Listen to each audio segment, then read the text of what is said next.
Assalamualaikum warahmatullahi wabarakatuh.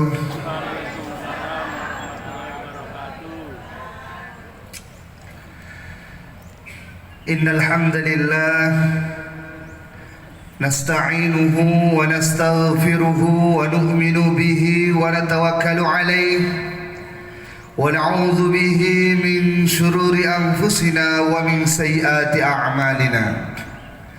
من يهده الله فلا مضل له ومن يضلل فلا هادي له أشهد أن لا إله إلا الله وحده لا شريك له وأشهد أن محمدا عبده ورسوله لا نبي بعده اللهم صل وسلم وبارك على سيدنا محمد وعلى آله وأصحابه أجمعين أما بعد قال الله تعالى في كتابه الكريم لقد كان لكم في رسول الله أسوة حسنة وقال رسول الله صلى الله عليه وسلم خيركم خيركم لأهله وأنا خيركم لأهلي أو كما قال رسول الله صلى الله عليه وسلم.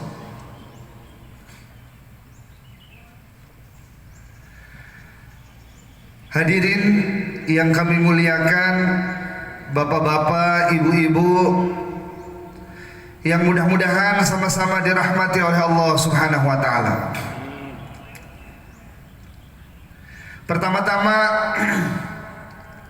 mari kita sama-sama bersyukur kepada Allah Subhanahu wa taala karena pada pagi hari yang cerah ini masih dimudahkan untuk datang ke tempat yang mulia, ke tempat yang disabdakan oleh Rasulullah sallallahu alaihi wasallam sebagai taman-taman surga yang ada di dunia. Ya. Rasulullah sallallahu alaihi wasallam bersabda kepada para sahabat, "Idza marartum biriyadil jannah farta'u." Kata Rasulullah sallallahu alaihi wasallam, "Wahai para sahabatku, kalau kalian lewat di taman-taman surga, maka mampirlah, ambillah manfaat sebanyak-banyaknya." Maka para sahabat kaget dan bingung. Kan kita masih di dunia, bagaimana mungkin kita akan melewati taman-taman surga? Maka mereka bertanya, "Wa ma riyadul jannah ya Rasulullah sallallahu alaihi wasallam?" Rasulullah sallallahu alaihi wasallam menjawab, "Majalisul ilm." Taman-taman surga yang sudah ada ketika kita masih di dunia adalah majelis-majelis ilmu, majelis-majelis taklim. Maka mudah-mudahan di pagi hari yang cerah ini kita termasuk orang-orang yang duduk di majelis ilmu yang mana kata Rasulullah SAW itu adalah taman-taman surga. Apa maksudnya taman-taman surga? Para ulama menjelaskan, ya, di antara maksudnya adalah yang pertama yang luar biasa, namanya di surga itu semua keinginan kita kan terpenuhi. Ya, bahkan di surga kita nggak perlu ngomong, Bu. Cukup terdetik dikit di hati, pengen apa langsung wujud di hadapan kita. Ya, maka kata para ulama di antara maksudnya hadis ini majelis ilmu sebagai taman-taman surga, harapannya adalah di majelis itu doa-doa kita pun akan langsung dikabul oleh Allah Subhanahu wa taala. Allahumma. Kemudian yang kedua maksudnya adalah di surga ini kita akan berkumpul dengan orang-orang Islam semua, saudara-saudara kita. Maka di majelis ilmu yang disebut sebagai taman surga di dunia juga kita akan berkumpul dengan teman-teman saudara-saudara kita orang Islam yang insya Allah hubungan tersebut, pertemanan tersebut, persaudaraan tersebut insya Allah akan langgeng sampai ke surganya Allah Subhanahu wa taala. Ya. Padahal hari ini adalah hari yang berharga untuk sebagian orangnya atau bahkan untuk semuanya, karena ini adalah weekend. Ya, orang sudah kerja dari pagi sampai malam sampai sore selama 6 hari. Biasanya di hari Ahad dia akan istirahat, puas-puasin, balas dendam. Saya udah capek tiap hari, pergi pagi, pulang pagi, ada pulang malam, pulang sore minimal. Masa hari weekend Ahad saya nggak boleh istirahat? Jadi suatu yang sangat berharga waktu libur. Tapi masya Allah la quwata illa billah, kita bisa mengorbankan waktu berharga itu untuk datang ke majelis ilmu, ke majelis taklim, ya, untuk mendengarkan nasihat-nasihat, ketemu silaturahmi dengan saudara, apalagi ada program nanti juga untuk anak yatim dan lain sebagainya. Ini kalau bukan pilihan dan taufik hidayah dari Allah, tidak akan bisa kita datang ke sini.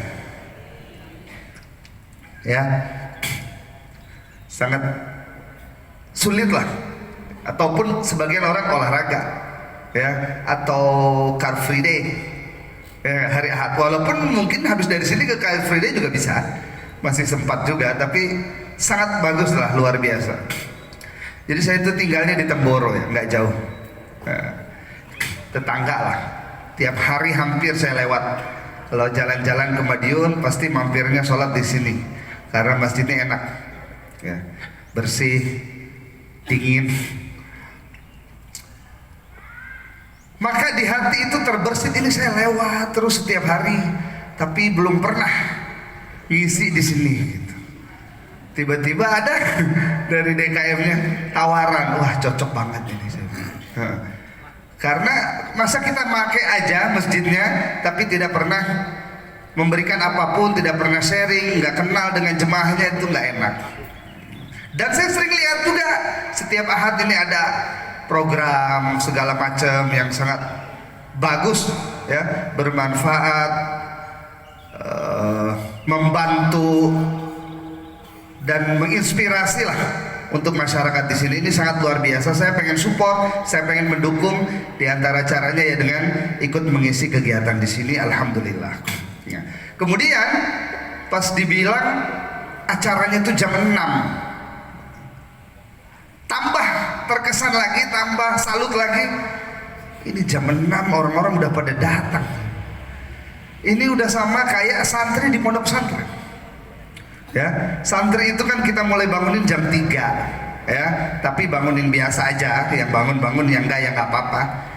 Karena belum subuh, masih jauh.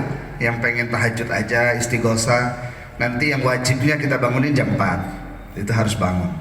Kemudian mulai program terus jam 6, setengah 7 terus. Maka ini saya pikir udah mirip dengan pondok pesantren. Padahal audiensnya ini bapak-bapak, ibu-ibu, ya, yang punya banyak kesibukan, yang sudah berumur, ya, dengan segala masalahnya lah, ya, masing-masing. Tapi kok bisa tetap hadir jam 6? Saya agak bertanya-tanya juga, bener nggak nih jam 6 akan datang, ya, agak suuzon. Kayaknya enggak lah, ibu-ibu bapak-bapak ini berat kayaknya datang. Maka saya datang setengah 6, betul, masih sepi, kosong.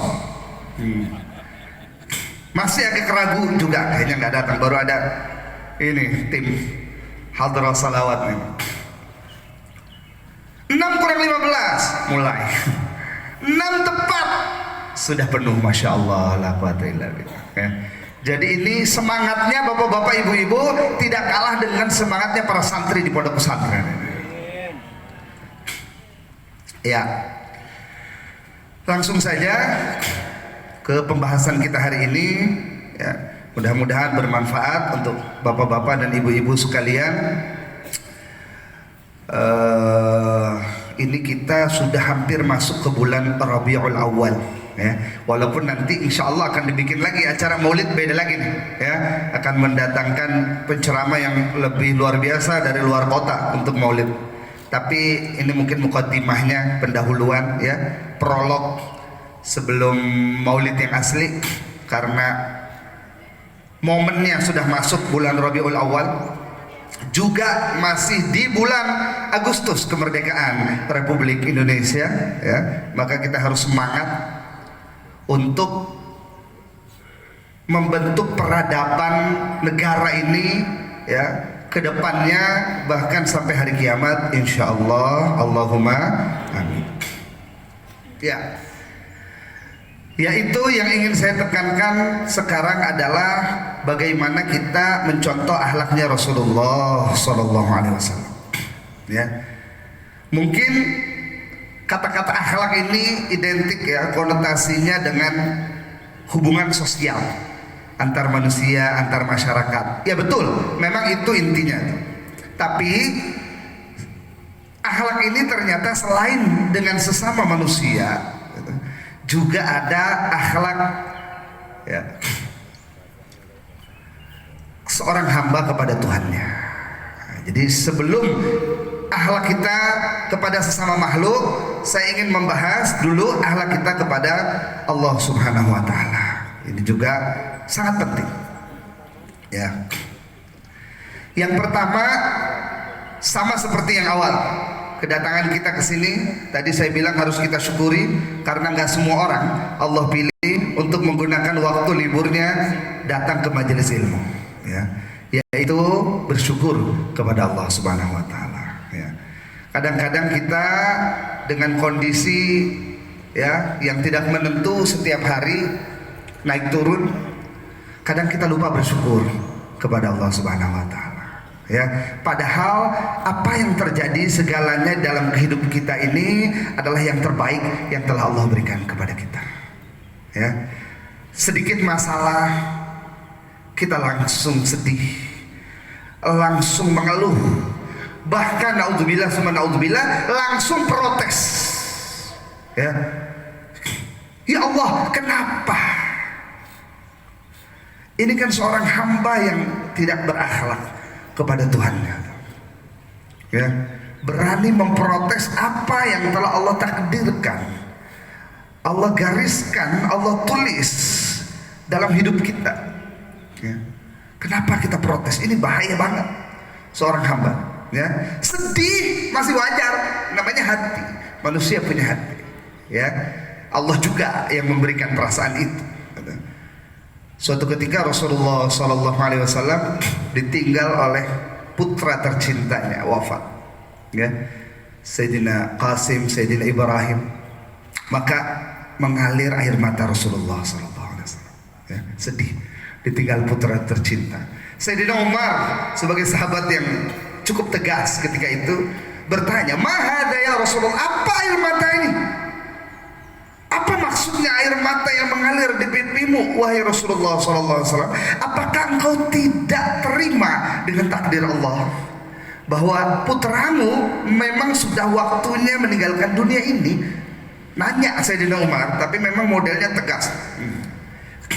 Apakah air mata ini menunjukkan engkau tidak terima dengan takdir? Maka Rasulullah Sallallahu Alaihi Wasallam menjawab, "Hada rahmatun minallah Subhanahu wa ta'ala." Wahai Umar, saya bukannya nggak terima, tapi ini adalah kasih sayang dari Allah Subhanahu wa ta'ala. Saya cinta sama anak saya, ditinggal, wajar, manusiawi, normal untuk ada rasa sedih. Jadi apapun yang terjadi dalam hidup kita, kalau emang harus sedih masih boleh, tapi yang tidak boleh adalah protes. Ya Allah, kenapa engkau ambil dia begitu cepat? Ya, apalagi dengan nada tidak terima, apa salah saya ya Allah? Ini yang tidak boleh ya. Ini termasuk akhlak seorang makhluk, seorang hamba kepada Tuhannya. Ya, apapun yang terjadi, karena di balik itu semua ada anugerah Allah, ada hadiah yang Allah siapkan yang kadang kita nggak paham. Ada satu cerita lagi dalam kitab Hayatus Sahabah ya, kehidupan para sahabat. Lumayan unik ceritanya ini.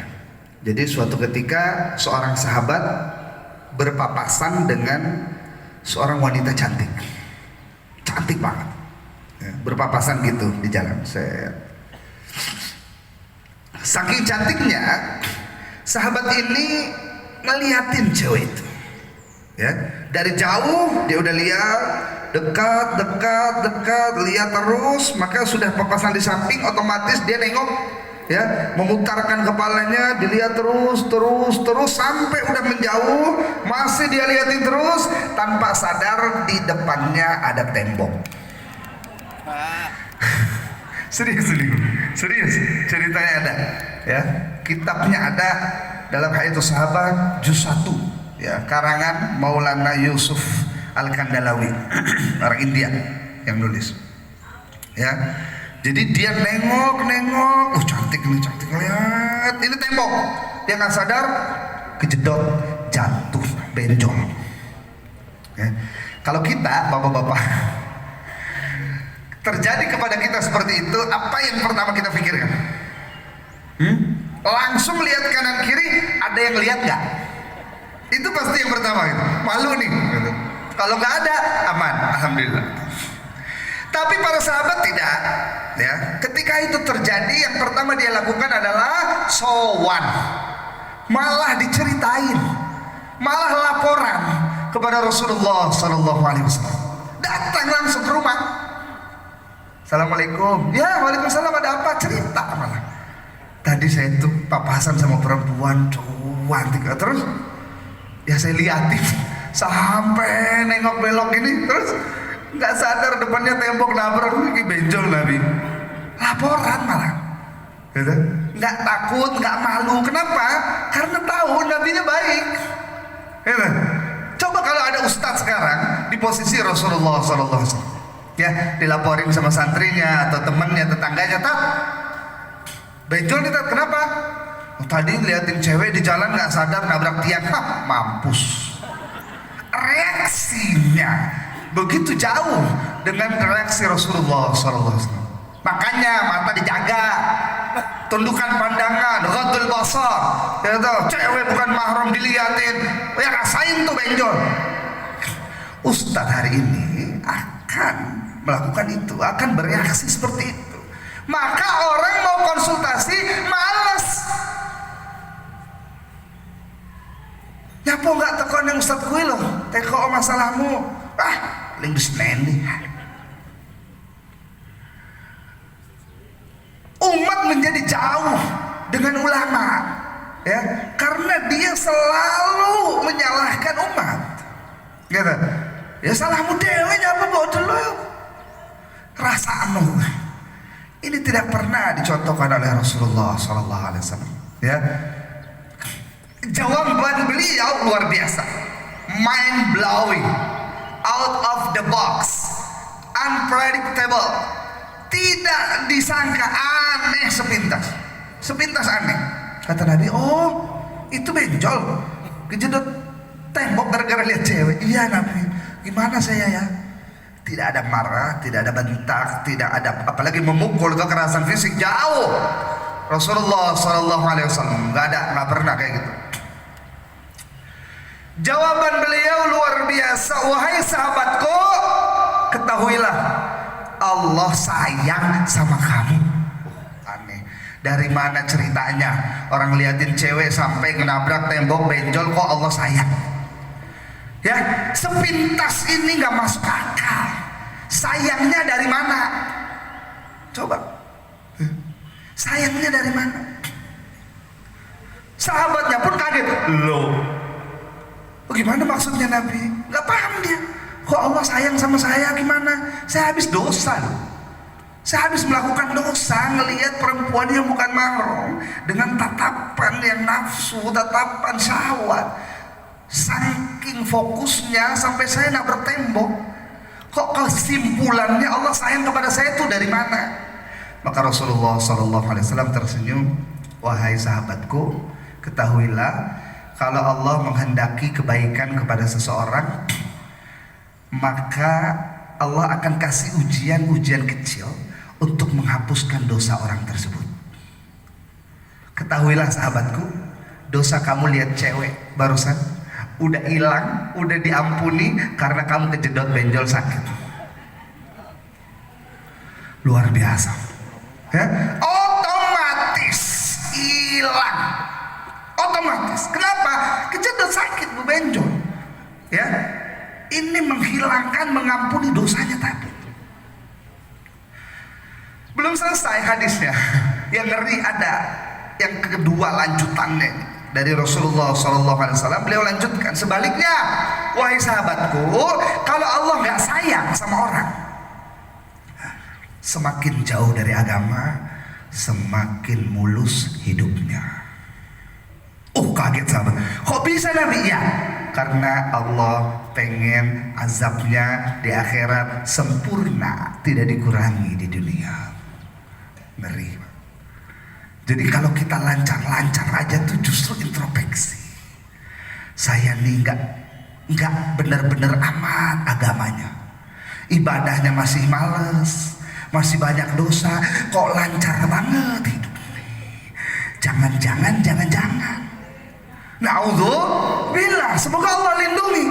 Jangan sampai ini, kalau dalam bahasa kitab namanya istidraj, penjerumusan dari Allah Subhanahu wa taala. Semakin jauh dia dari agama, semakin Allah kasih kemudahan biar tambah jauh, biar tidak ada pengurangan dosa di dunia sehingga di akhirat sempurna azabnya. Na'udzubillah, na'udzubillah, semoga kita dilindungi oleh Allah Subhanahu wa taala. Maka pelajaran dari hadis ini, ya, ada cobaan-cobaan kecil dalam hidup itu adalah penghapus dosa. Maka mulai hari ini bapak-bapak, ibu-ibu, kita kesandung, kita kepleset, ya, kita kejedot, ya, apapun lah dalam hidup itu udah nggak boleh lagi marah, ya, apalagi sampai membisu.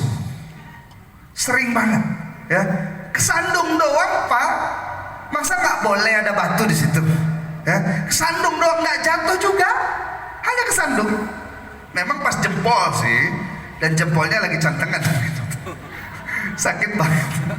Maka yang otomatis keluar refleksnya itu loh, misu, kata-kata kotor, cacian, makian. Ini udah sekolah, ya, S1, ya, staff,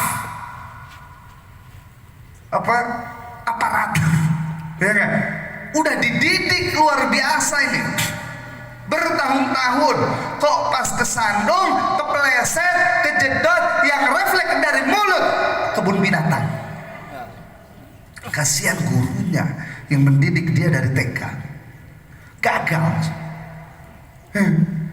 Jadi dari hadis ini mari kita introspeksi, mari kita berubah menjadi pribadi yang lebih baik. Kalau ada kayak gitu, justru yang keluar alhamdulillah, ya, kesandung, alhamdulillah. Kenapa pak? Aneh banget, ya, kesandung kok malah alhamdulillah. Sikilku iki banyak dosa, aku sering berjalan ke tempat-tempat dosa, tempat maksiat. Karena kesandung tadi sikilku loro, insya Allah dosanya diampuni. Jadi nggak ada celah untuk protes kepada Allah Subhanahu wa taala, itu nggak ada. Semua yang terjadi adalah yang terbaik. Semua yang terjadi adalah hadiah dari Allah Subhanahu wa taala kepada kita. Insya Allah untuk akhlak kepada Allah kita ringkas dua aja ya. Yang pertama tadi bersyukur atas segala apa yang terjadi dalam hidup kita, ya, baik yang positif maupun yang zohirnya kelihatan negatif, ya. Tapi semuanya itu harus kita syukuri karena itu yang terbaik dari Allah Subhanahu wa taala. Insyaallah Bapak-bapak, Ibu-ibu. Ya. Yang kedua, syukur itu kan yang baik-baik, ya, yang kehidupan kita bersyukur terus saja. Banyak sebenarnya, tapi kita ringkas dua aja. Yang kedua, mari kita sama-sama bertobat kepada Allah Subhanahu wa taala. Sebagai manusia yang pasti berbuat dosa, Bapak-bapak, Ibu-ibu, di dunia ini yang enggak berbuat dosa cuma satu, Nabi. Ya. Kalau mau ditambahin dari makhluk gaib, malaikat, dah. Siapapun selain Nabi dan malaikat ada kemungkinan dia berbuat dosa, bahkan pasti berbuat dosa, ya. Maka sebagai makhluk yang pasti berbuat dosa, bahkan ustadz kiai semua pasti ada, ya. Karena yang terjaga dari dosa hanya Allah, hanya para nabi. Yang dijaga oleh Allah hanya para nabi dan para malaikat. Nah, maka sebagai makhluk berlumur dosa, sudah sepantasnya kita bertobat kepada Allah Subhanahu wa taala setiap saat dan keadaan. Nah, sekarang apa aja syarat-syaratnya tobat? Ya, dijelaskan oleh Al-Imam Al-Ghazali dalam kitabnya Ihya Ulumuddin, masyhur, ya, diajarin di seluruh dunia, semua pesantren, semua perguruan tinggi, kitab tasawuf utama, ya.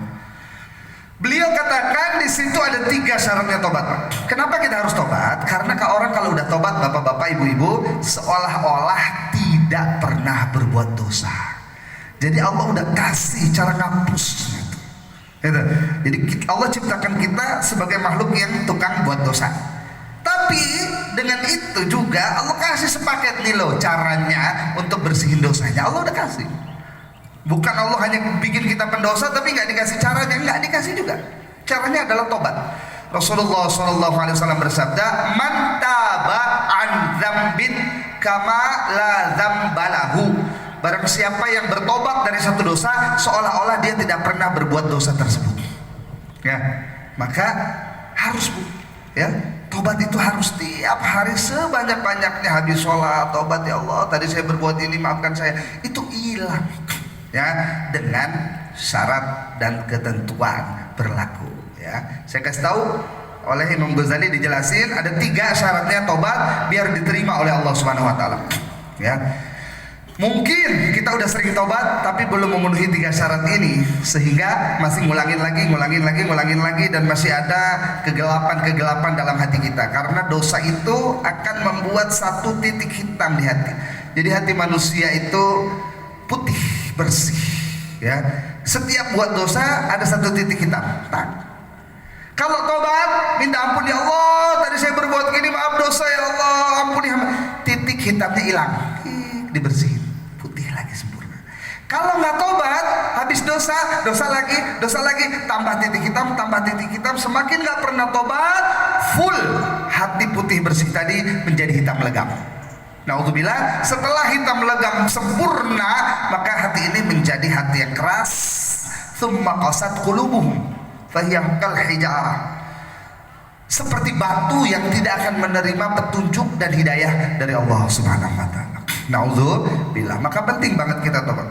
Nah, syarat yang pertama kata Imam Ghazali untuk tobat adalah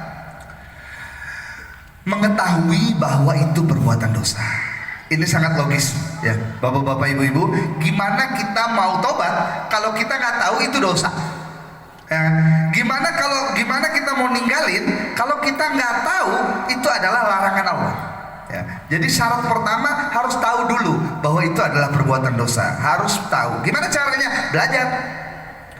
Gimana belajarnya? Ya diantaranya ikut pengajian, ya, baca-baca sendiri, konsultasi dengan ustaz, ya. Apa aja sih dalam hidup ini yang berdosa? Kadang-kadang kita nggak sadar udah melakukan dosa.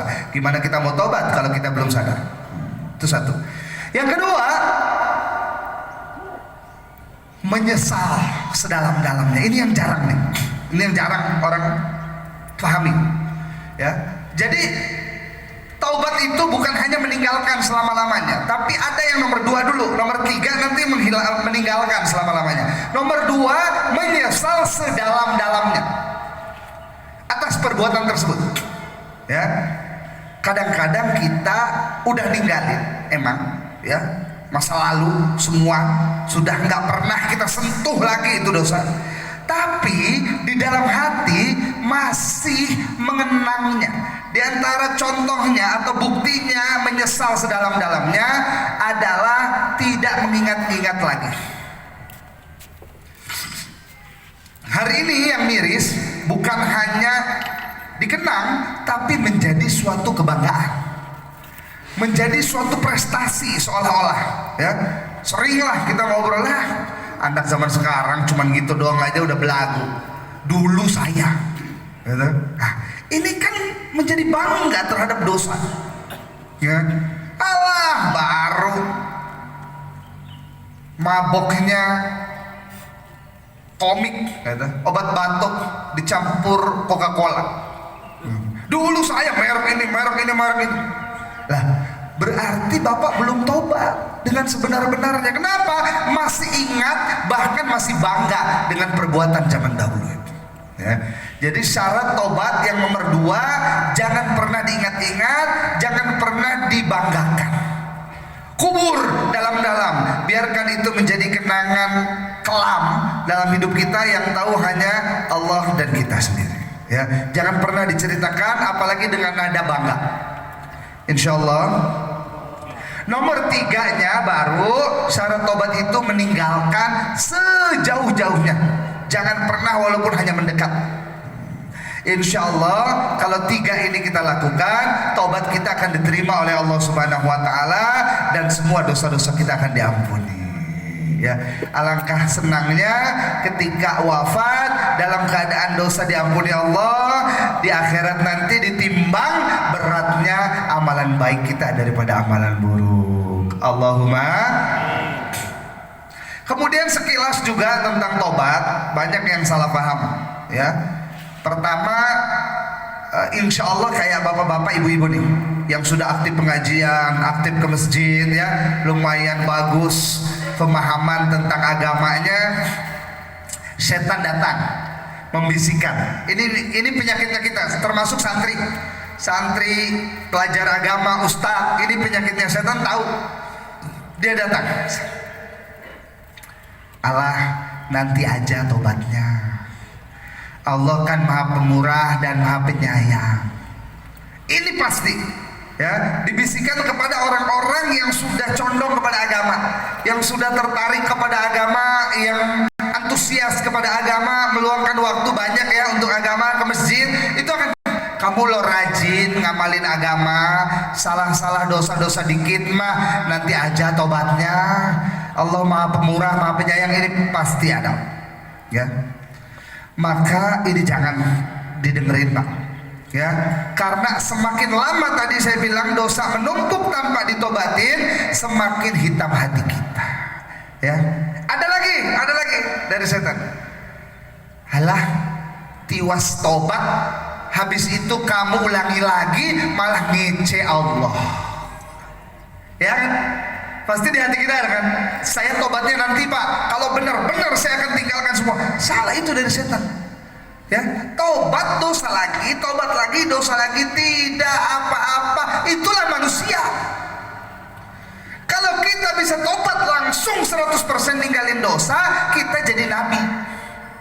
Minimal Imam Mahdi. Imam Mahdi orang Magetan, orang Musbat. Ya, namanya manusia, pasti dosa lagi. Jadi tidak ada narasi dan logika percuma tobat kalau dosa lagi, ini salah. Mari kita tanyakan kepada orang yang berkata seperti itu, kenapa kamu mandi kalau nanti kotor lagi? Kan tinggal dibalik logikanya tuh, nggak perlu Quran hadis dalilnya untuk menjawab. Kenapa kamu makan?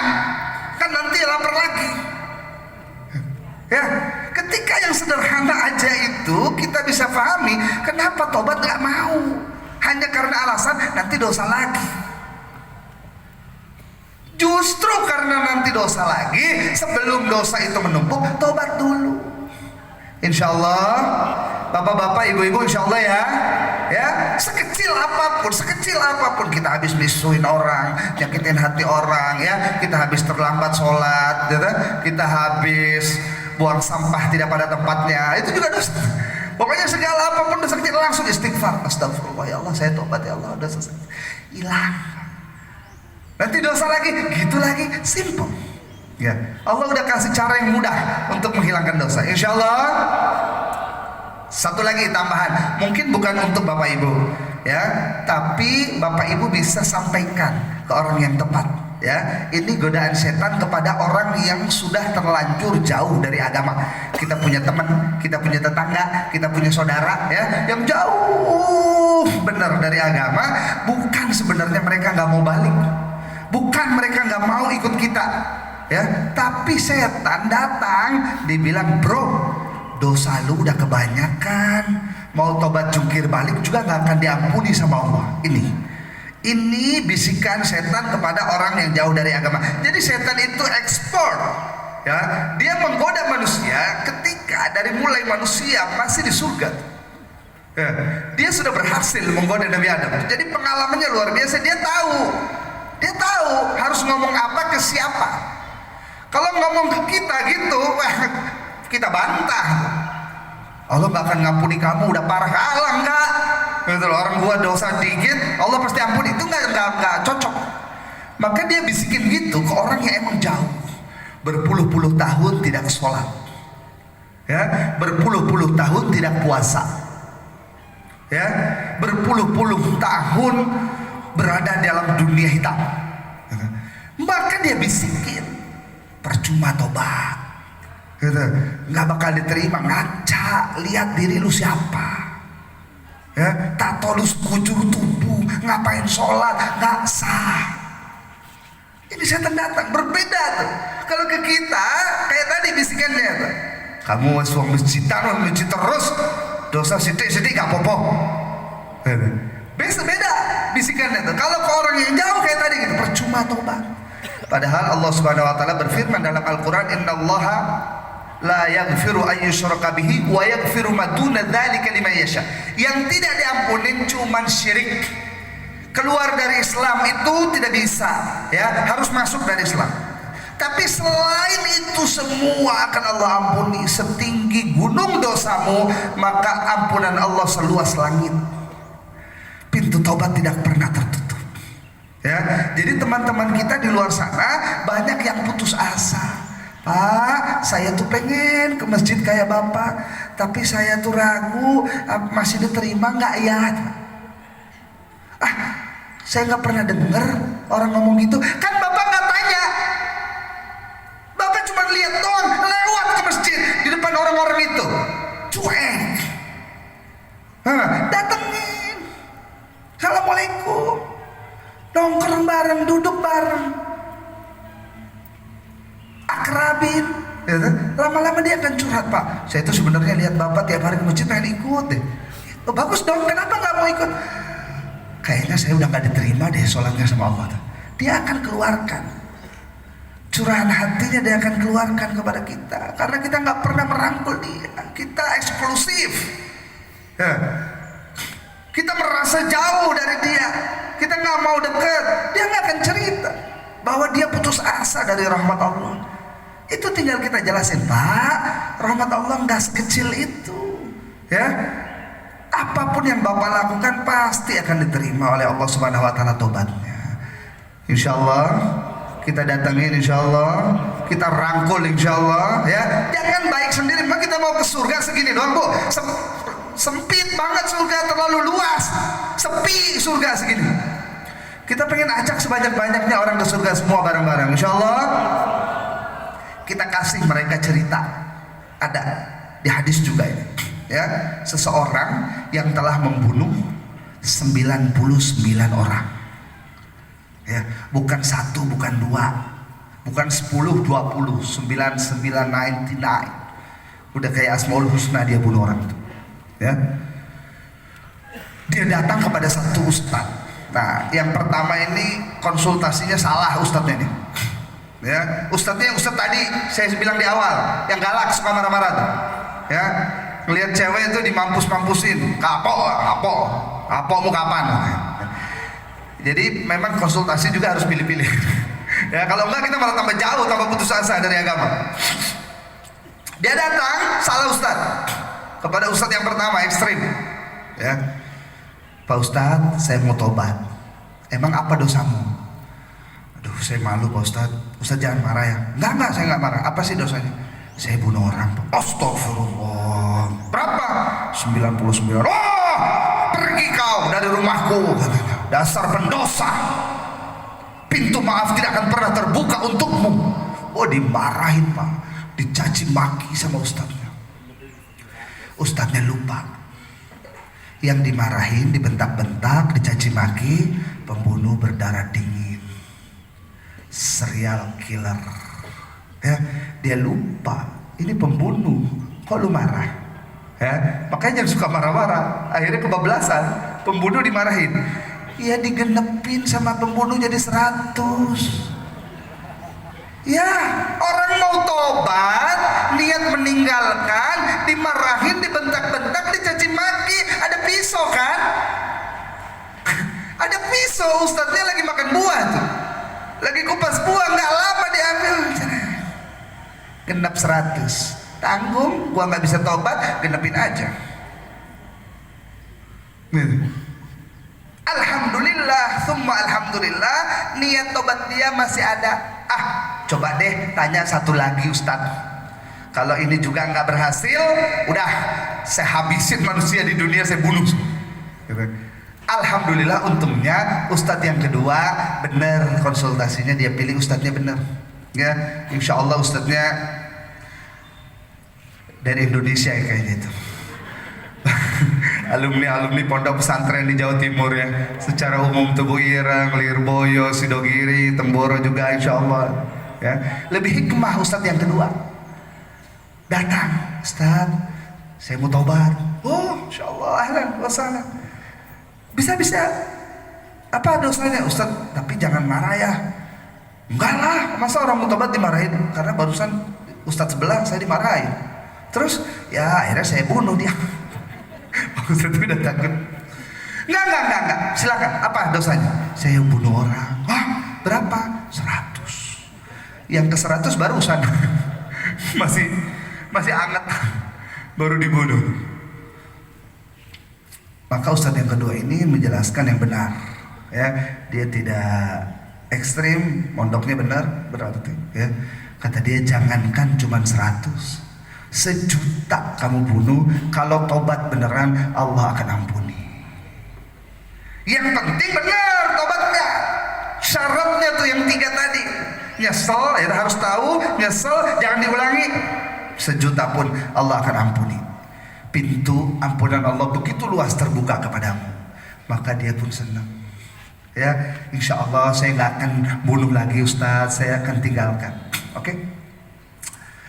Tapi sebelumnya saya mau tanya, kenapa kamu bisa bunuh sebanyak itu? Oh iya Ustadz, itu tuh sebenarnya kondisi keadaan. Saya itu tinggal di suatu daerah yang di sana itu motonya kalau tidak membunuh pasti dibunuh. Jadi suatu kampung atau suatu desa yang begitu keras di situ, isinya preman semua, maka saya terpaksa harus ngebunuh banyak. Oh, apa solusinya Ustaz? Dikasih solusi lagi setelah tobat. Kamu pindah, tinggalin itu suasananya toksik. Kalau zaman sekarang bahasa Gen Z ya, itu pergaulan toksik. Kamu pindah, cari ya perkampungan, pemukiman yang baik, orang-orangnya ramah, berakhlak, suka membantu. Kamu pindah ke Lanut Isohyudi itu. Atau ke Temboro lah, boleh. Ya. Oh, tapi jauh itu Ustaz. Ya gimana? Mau ninggalin nggak dosanya tuh? Kalau kamu balik lagi ke kampung itu ya bunuh lagi kamu. Oh ya Ustaz, saya pindah walaupun jauh. Maka dari rumah Pak Ustadz itu dia nggak balik lagi, langsung menuju ke kampung yang dituju itu, tempat hijrah dia, tempat dia mau berubah. Ternyata belum jauh Pak, jalan kaki. Ajalnya tiba, dia wafat. malaikat yang pertama datang, malaikat azab. Malaikat yang seram, yang akan membawa roh orang itu ke kubur dan akan disiksa di kubur. Kenapa? Karena seumur hidup dia pakai untuk bunuh. Wajar, malaikat azab datang. Tapi nggak lama setelah malaikat azab, malaikat rahmat pun datang.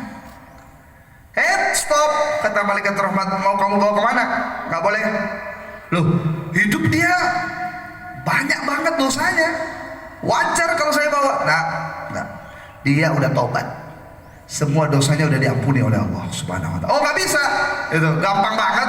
Tobat segitu langsung hilang dosa semua. Harus disiksa. Oh, nggak bisa.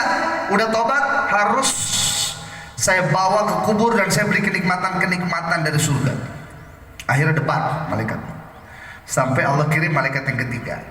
Udah, cukup. Jangan debat. Kata Allah Subhanahu wa ta'ala, diukur aja jaraknya. Jarak waktu dia mati meninggal deketan ke kampung lama yang dia maksiat membunuh di situ, atau deketan ke kampung baru yang akan dia datangi untuk berubah. Kalau deketan ke kampung lama boleh bawa untuk diazab, kalau deketan ke kampung yang baru boleh dibawa untuk mendapatkan nikmat. Jelas deketan ke kampung lama, kan dia baru berangkat, baru mulai berangkat beberapa langkah. Maka malaikat azab udah senang, tambah lagi satu orang yang saya azab. Tapi ya, dengan kasih sayang dan rahmat Allah Subhanahu wa ta'ala, Allah panjangkan jaraknya ke kampung lama dan Allah dekatkan bumi biar dekat ke kampung yang baru yang mau dia datangi. Akhirnya laki-laki itu pun diampuni oleh Allah Subhanahu wa ta'ala. Ini maksud saya, kita ceritain, ibu-ibu, bapak-bapak, ceritain ke teman-teman kita yang udah putus asa. Bro, bukannya gua nggak mau ke masjid, kayaknya gua udah ditolak sama masjid gitu. Kayaknya kalau saya ke masjid malah mengotori masjid. Enggak ada. Apa sih dosa kamu? Bandingin sama orang ini, udah bonus 900. Ya, diampuni oleh Allah SWT. Itu akan menjadi harapan bagi mereka. Rasulullah SAW bersabda, al-iman bainal khauf war raja. Harus ada takut. Iman itu harus seimbang antara takut dan harapan kepada Allah Subhanahu wa ta'ala. Orang yang sudah banyak berkecimpung dalam agama kadang-kadang keberatan raja. Harapannya terlalu tinggi, khaufnya kurang, sehingga menunda-nunda taubat.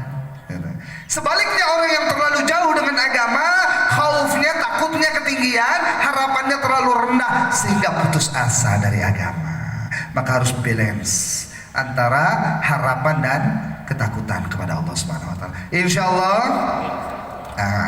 Terakhir tinggal beberapa menit waktunya, akhlak kepada sesama manusia. Ya, setelah kepada Allah Subhanahu wa ta'ala kita benarkan dengan bersyukur atas segala keadaan yang Allah berikan dan bertobat dari dosa yang kita pasti lakukan setiap hari. Sekarang tinggal kehidupan sosial bersama sesama manusia. Ya, telah dicontohkan oleh Rasulullah SAW akhlak yang luar biasa. Tadi salah satu contohnya, ya, sahabat yang habis lihat cewek tidak ada dimarahin, ya, tidak ada dibentak, ya, tidak ada dicaci maki, apalagi sampai dipukul, malah dibilang Allah sayang sama kamu. Itu baru satu contoh, masih banyak lagi akhlak yang dicontohkan oleh Rasulullah SAW. Yang kedua, ya, contohnya, suatu ketika kita bayangin ya, karena dekat masjid nih, kejadiannya memang di masjid. Suatu ketika Rasulullah SAW sedang memberikan ceramah seperti ini, ya, pengajian kepada para sahabat, tapi di dalam. Ya, settingannya di dalam biar kita lebih memahami hadisnya, di dalam masjid, sejuk gitu, enak, adem, tentrem, lagi ngaji. Tiba-tiba datang seorang Arabi. Arabi itu orang Islam, orang Arab, tapi dia di pedalaman, di pegunungan, sehingga tidak pernah belajar etika, tidak pernah belajar adab, ya. Maka orangnya polos banget biasanya.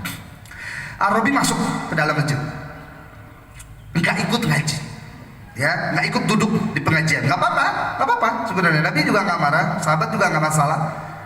Dia sholat di pojokan, sholat sendiri, ya. Habis sholat dia angkat tangan, tinggi, dia doa kencang. Allahumma arhamni wa Muhammadan wa la tarham ma'ana ahadan. Artinya, ya Allah, sayangi aku dan Muhammad. Dari sini aja dia udah gak sopan manggil namanya Nabi langsung, ya, tapi nggak apa-apa lah, namanya orang gunung, ya. Ya Allah, sayangi aku dan Muhammad. Masalahnya setelah itu, dan jangan sayangi selain kami berdua siapapun di muka bumi. Doanya sangat kontroversi, ya. Maka sahabat semua marah dong. Weh, kok kamu persempit rahmat Allah cuma buat kamu sama Nabi doang? Lah kita mau ngapain ini? Itu udah mulai emosi. Nabi tenangin, tenang, ya. Kayak nggak tahu Arabi aja, udah biarin, fokus. Arabi, ya, orang gunung, orang tidak belajar etika, biarin aja. Oke, sahabat pun kembali cool, ya. Masalahnya Arabi belum selesai, ya. Dia jalan keluar, sahabat udah mau tenang nih, pergi. Alhamdulillah. Ternyata sebelum keluar dia ke pojokan sinilah, nggak bayangin ya, ini pintu kan, dia mau keluar, dia belok dulu ke pojok sini.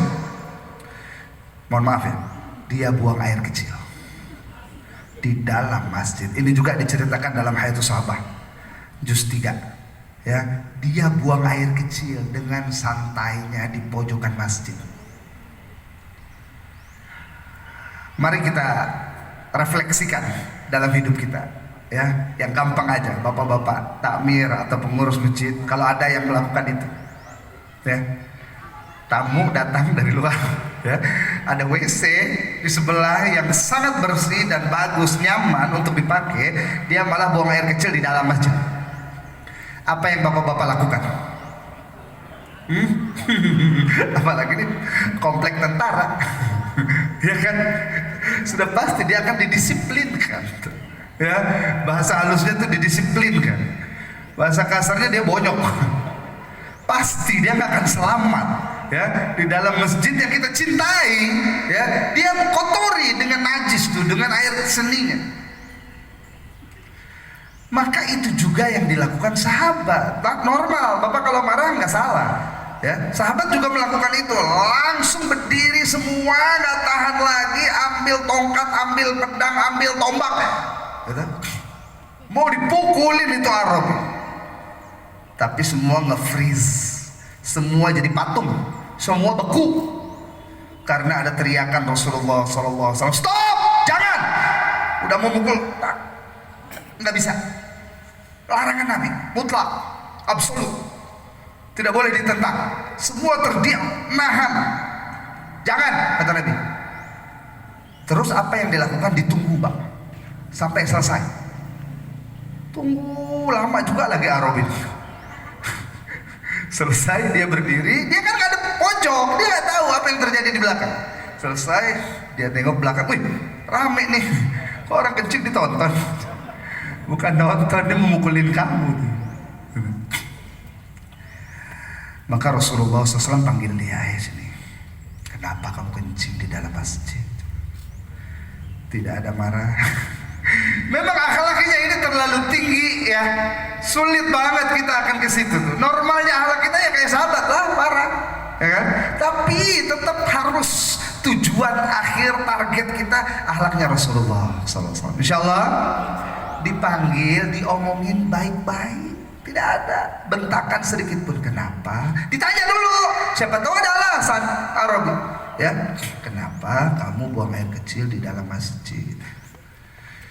Jawaban Arabi, ya khas, jawaban orang polos. Kata dia, bukankah lantai masjid ini terbuat dari tanah? Kan zaman dulu, ya kan? Belum ada keramik dong, apalagi marmer, ya. Iya betul, kata Nabi, lantai masjidku ini tanah. Terus kenapa? Di luar masjid juga tanah. Iya betul. Nah aku di luar masjid boleh, nggak ada yang marahin. Kenapa di dalam masjid nggak boleh? Kan sama-sama tanah. Simpel banget, polos. Maka Nabi nggak marah, orang dia nggak tahu. Ya, dengan polosnya dia menyimpulkan kalau di luar tanah saya boleh kencing, di dalam juga tanah, kenapa nggak boleh? Benar juga kata Nabi.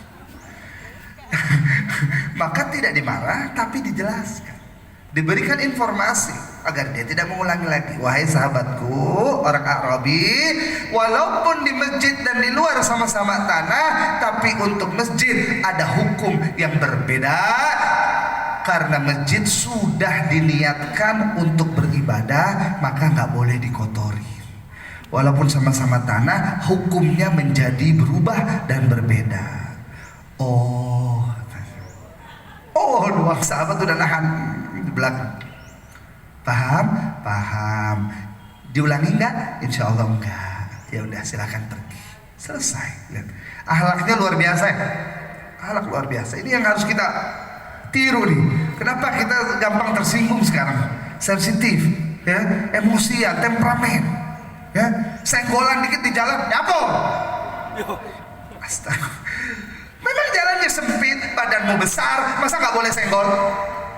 Ada yang parah lagi, bapak-bapak, ibu-ibu, insya Allah di sini nggak ada lah ya. Hanya lihat doang marah, nyapor dulu. Lah, kalau nggak dilihat nabrak, ya kan? Dilihat aja nggak terima, nyapor nggak terima. Nah, sejak kapan melihat menjadi diartikan, diterjemahkan tidak terima? Ya, jadi ini harus kita praktekkan akhlak kepada sesama teman kita. Gampang memaafkan, insya Allah. Ya, akhirnya Arab itu pergi membawa ilmu baru. Sisa sahabat masih nahan emosi. Ya, sempurnanya Rasulullah SAW. Sahabat pun dihibur dong. Tidak akan dibiarkan seperti itu. Ya, sahabatnya dibilangin, kenapa saya larang kalian? Siap. Kenapa saya larang kalian mukulin dia? Dan alasannya logis, bapak-bapak, ibu-ibu. Nabi itu pasti suruh mikir. Orang disuruh mikir, enggak doktrin mentah, pasti disuruh mikir.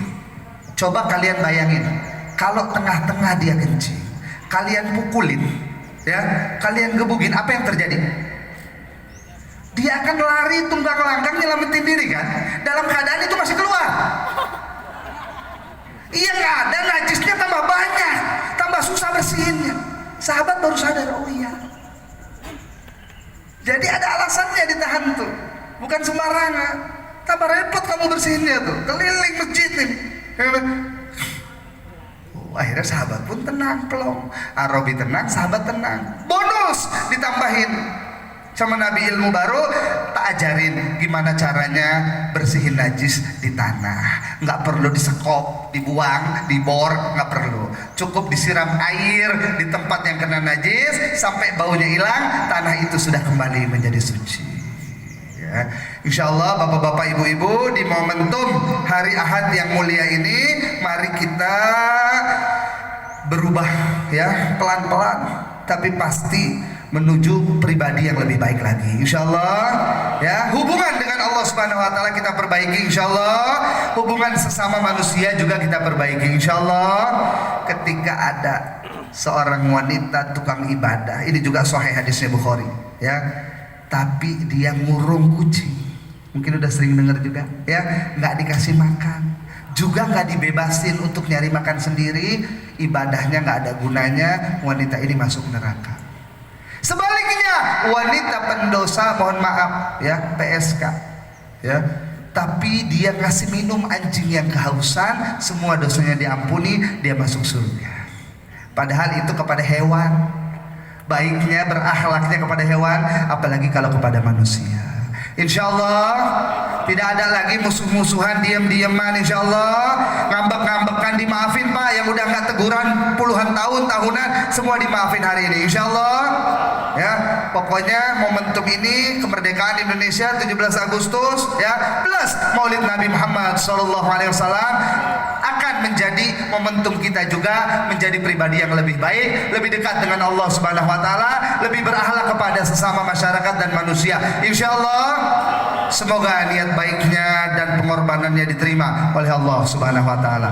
Mungkin itu saja yang bisa saya sampaikan. Sekarang kita akan tutup acara atau tausiah pada pagi hari ini dengan doa-doa khusus kepada orang-orang yang berjasalah untuk acara kita dan masyarakat kita semua. Insyaallah.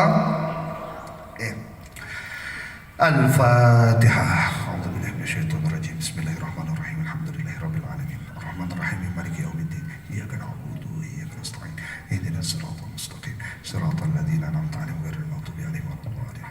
اللهم صل وسلم وبارك على سيدنا محمد كما صليت وسلمت وباركت على سيدنا إبراهيم وعلى آل سيدنا إبراهيم في العالمين إنك حميد مجيد.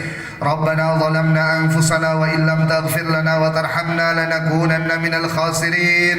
ربنا هب لنا من أزواجنا وذرياتنا قرة أعين واجعلنا للمتقين إماما. اللهم اجعلنا من الذين أنعمت عليهم من النبيين والصديقين والشهداء والصالحين. اللهم احفظنا كما حفظت عبادك الصالحين. اللهم اجعل اجتماعنا هذا اجتماعا مباركا مرحوما واجعل تفرقنا بعده تفرقا معصوما مغفورا.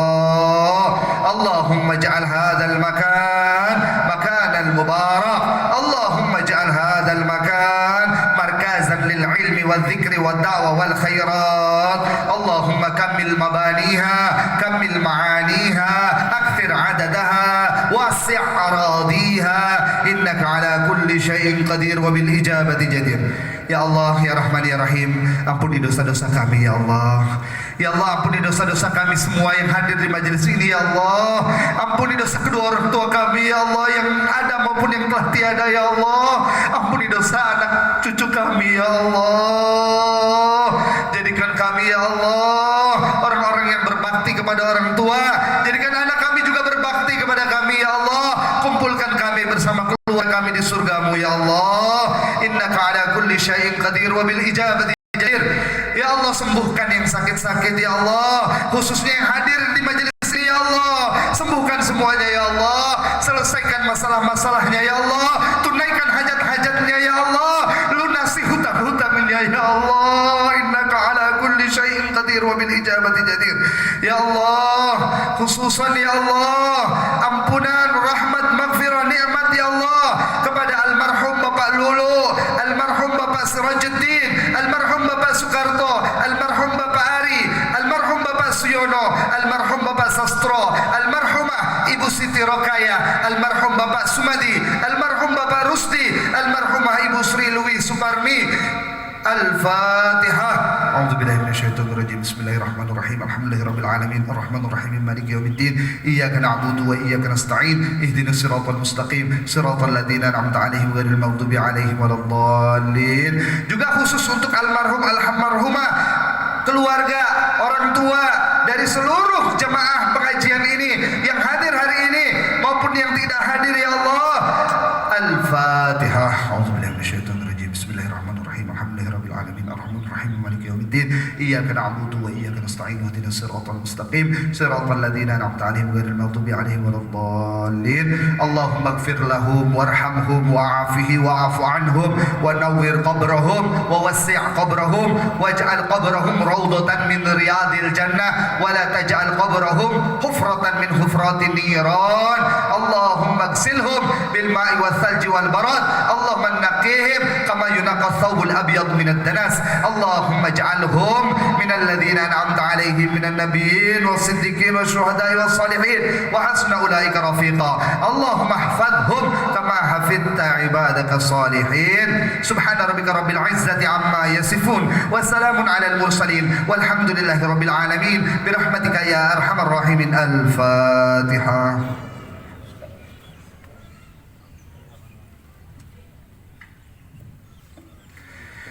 Kurang lebih saya minta maaf. Wabillahi taufiq wal hidayah. Wassalamualaikum warahmatullahi wabarakatuh.